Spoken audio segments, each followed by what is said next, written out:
এটা হচ্ছে পাটের বীজ। এই পাটের বীজটা আকাশের বৃষ্টি পড়ছে, তো বৃষ্টি পড়ে একবারে পানির ভিজা গেছে, বৃষ্টি পড়ে পানি ভিজা গেছে।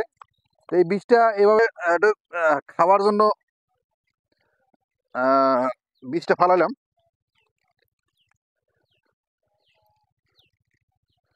পাটটা খাওয়ার জন্য।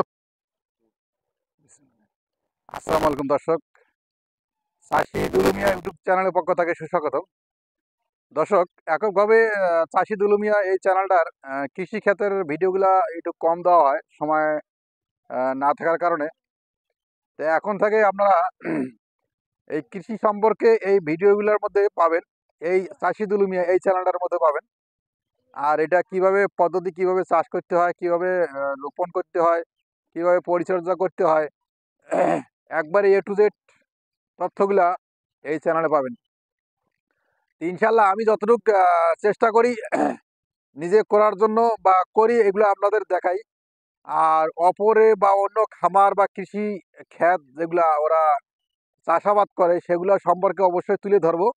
একটু সময়ের ব্যবধান, আমি একটু কাজের চাপের কারণে আমি একটু চ্যানেলটা সময় দিতে পারতেছি না। তো ইনশাল্লাহ সময় দেওয়ার চেষ্টা করব সব প্রতিবেদন ভিডিওগুলো দেখার জন্য। আর সবচেয়ে বড় কথা হচ্ছে আপনারা চ্যানেলটার সাবস্ক্রাইব করে পাশে থাকার চেষ্টা করবেন, যাতে আপনারা এই ভিডিওগুলো, প্রত্যেকটা ভিডিও আপনাদের কাজে লাগে। আজকে একটা গুরুত্বপূর্ণ ভিডিও সম্পর্কে আজকে তুলে ধরবো। সেটা হচ্ছে যে পাট, এই পাট ক্ষেতটা বা পাট শিল্পটা, এটা একটা ধ্বংসের পথে। এটা ধ্বংসের পথে, যেমন নারায়ণগঞ্জ জুট মিল, এটা কিন্তু বন্ধ হয়ে গেছে। এরকম বাংলাদেশে অনেকগুলো আছে, সেগুলো বন্ধ হওয়ার পথে। আমাদের এলাকায় এই যে নীলফামারী জেলা রংপুর বিভাগের, আমার চোখে বন্ধু পড়ে নাই যে পাট ক্ষেত হয়তো বা 90% বিলুপ্তি হয়ে গেছে। 10% বা অথবা 1% ক্ষেত এখনো মানুষ করে পাট ক্ষেত। তা আমি আজকে পাট ক্ষেতের পুরা ভিডিও দেব না। আমি একটু 1 শতকের জায়গা, এই দেখতে পাচ্ছেন 1 শতক জায়গা, এই জায়গাটুকু আমি পাট ক্ষেতের বীজ রোপণ করব। পাট ক্ষেতের বীজ রোপণ করব। এই বীজটা কিভাবে রোপণ করতে হয় সেটা সম্পর্কে আজকে বিস্তারিত তুলে ধরবো। তো দর্শক, প্রথমত আমি এটা আমাদের গ্রাম অঞ্চলে বা হাঁসুনি, আপনারা কি বলেন বা অবশ্যই কমেন্টে জানাবেন। আমাদের গ্রাম অঞ্চলে এটা একটা লোহার হাঁসুনি বলা হয়। এর আগে আমাদের হাঁসুনি ব্যবহার করা ছিল বাঁশের, আর এখন হাঁসুনি ব্যবহার করে লোহার। তো অবশ্যই কমেন্টে জানাবেন এটা কি বলা হয়।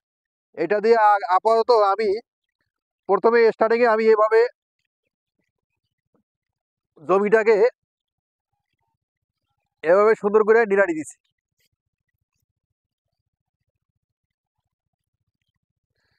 এইভাবে নিড়ানি দেওয়ার পরে, না দর্শক ভুল করলাম, এর আগে সর্বপ্রথম জমিটাকে সুন্দরভাবে চাষ করতে হবে, সুন্দরভাবে চাষ করে নিতে হবে, যাতে মাটিগুলা বড় বড় দোলা না থাকে।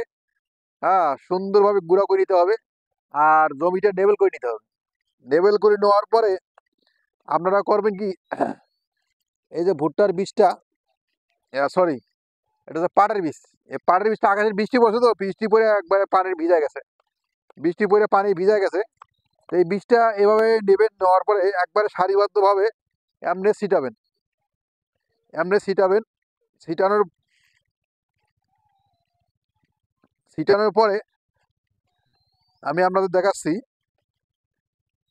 এভাবে ছিটা নেবেন বীজ সুন্দরভাবে। এটা বীজ ছিটা যাইতো, এটা আমাদের গ্রামের ভাষায় বলে ছিটায়। আপনাদের গ্রামের ভাষা কি বলে সেটা অবশ্যই কমেন্টে জানাবেন।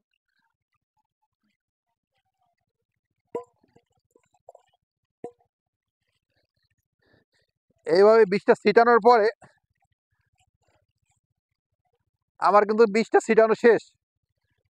বীজটা ছিটানোর শেষে আমি কি করব, এই যে আপনাকে প্রথমে দেখালাম এটা যে হাসুনি, যেটা আপনাদের গ্রামে কি বলে, কি ভাষায় বলে, এটা হচ্ছে আমরা লোহার হাসুনি বলি।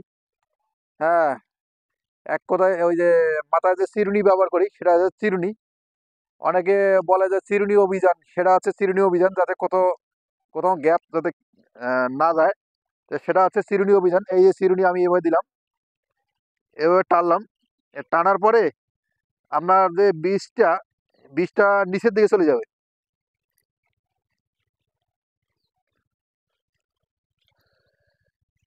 যে পাড়ার বীজটা যে আমি ছিটালাম, এই পাড়ার বীজটা নিচ দিকে চলে যাবে,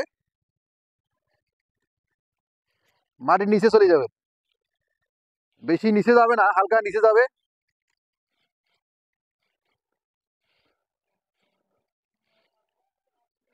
জমিটা দর্শক, এটা একটা বাঁশ ছিল। বাঁশ থাকার কারণে বাঁশের যে শিকড়গুলা বাঁশটা, এই জমিটা পরিত্যক্ত জমি ছিল। এই জমিটা মূলত পাট ক্ষেতের জন্য না বা কোনো ফসলের জন্য না, বা উপযোগী ছিল না। সেই জমিটা আমি বের করে নিয়েছি বাঁশটা তুলে দিয়ে। এই দেখতে পাচ্ছেন পাশে বাঁশ এখনো আছে। এগুলো আমাদের গ্রাম অঞ্চলে বাঁশ বলে, শহরেও বাঁশ বলে। এরা যারা চেনে না বাঁশ, তো অবশ্যই আপনারা দেখেন বাঁশটা চিনে নেন। আর এইভাবে হাসুনি দিয়া এই জায়গাটা আপনারা হাসুনি দিয়ে টাইনে দিবেন।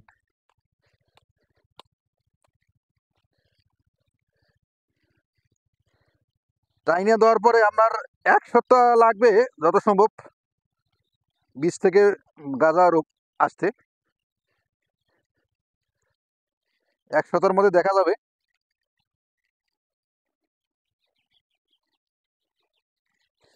বেশি ঘন ছিটাবেন না, পাতলা করে দেওয়ার চেষ্টা করবেন। বেশি ঘন দিলে শাক খাইতে পারবেন না, পাটাও ফলাইতে পারবেন না।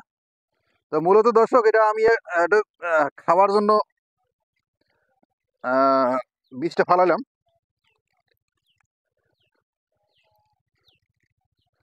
পাটটা খাওয়ার জন্য ফালাইলাম।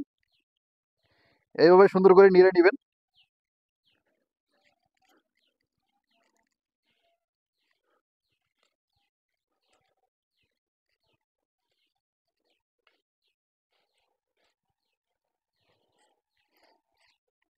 ওগুলো ফালা যেত ওদিক দিয়ে।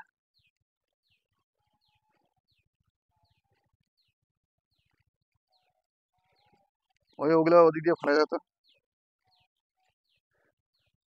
দর্শক, এরকম ভাবে সুন্দরভাবে নিড়ে নিবেন। ভিডিওটা লম্বা হলেও অবশ্যই দেখার চেষ্টা করবেন। ভিডিওটা না না দেখলে আপনারা জানবেন না। আর অবশ্যই শিক্ষণীয় জিনিসগুলাই আপনারা এই ভিডিও আপলোডে পাবেন। প্রত্যেকটা ভিডিও খুব গুরুত্বপূর্ণ। এগুলা যেন আমরা শহরে যারা ছিলাম, শহরে যারা আমরা থাকি, তখন আপনাদের এগুলা দেখি না।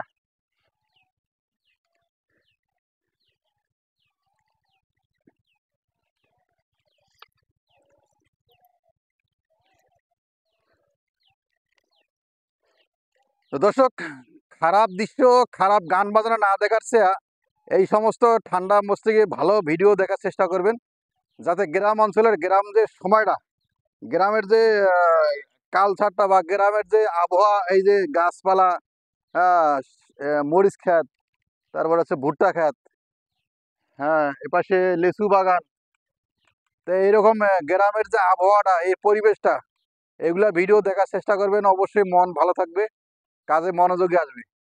আর যদি গান বাজনা শোনেন, এটা খারাপ উশৃঙ্খল হবে। এটা দেখতে দেখতে ভালো লাগবে, আনন্দ লাগবে, কিন্তু এটা হচ্ছে ক্ষতিকর। সব দিকে পাবেন, দুনিয়াতে পাবেন, আখেরাতে পাবেন। গান বাজনা থেকে দূরে থাকবেন আর ভালো ভালো ভিডিও দেখার চেষ্টা করবেন। তো দর্শক, আজকে এই পর্যন্ত ভিডিওটা শেষ করলাম। পরবর্তী ভিডিও দেখার জন্য অনুরোধ হলো। আসসালামু আলাইকুম।